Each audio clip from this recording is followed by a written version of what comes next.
Hi guys, welcome to my YouTube channel. আশা কৰো আপোনালোক সকলো ভালে আছে। আজি উৰুকাৰ উপলক্ষে মই লখিমপুৰ পুখুৰীত মাছ নিব আহিলো।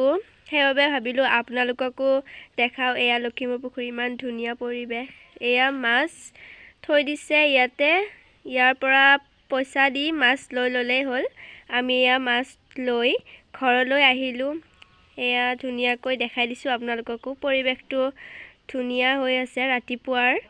এয়া মই ঘৰ আহিয়েই মাক অকণমান সহায় কৰি দিলোঁ। মই অকণমান চোতালখন মুচি দিলোঁ আৰু ভাটিবেলা হোৱাৰ লগে লগেই পিঠা চুঙা পুৰে নহয় সকলোৱে।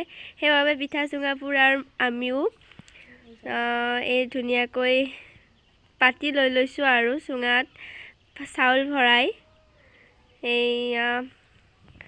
এয়া পিঠা চুঙাৰ আমি জুই সোনকালে দি দিছোঁ। এয়া ৰাতি আকৌ আমাৰ খানাৰ আয়োজন গাহৰি মাংস পুৰিছিল। এয়া মাছ ধুনীয়াকৈ পুৰা গাহৰি মাংস পুৰাৰখিনিয়েই ধুনীয়াকৈ বৌয়ে চাটনি বনাইছে। খাই ধুনীয়া লাগিছিল। এয়া ভাতৰ লগত আছিলে পাৰ মাংস।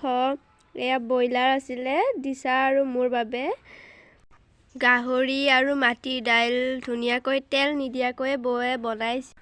আমি এতিয়া ভাত খোৱা আৰম্ভ কৰিলোঁ। ভিডিঅ'টো আপলোড কৰোঁতে গাইজ দেৰি হ'ল। তথাপিও যদি মোৰ ভিডিঅ'টো ভাল পালে তেনেহ'লে লাইক, কমেণ্ট, শ্বেয়াৰ আৰু ছাবস্ক্ৰাইব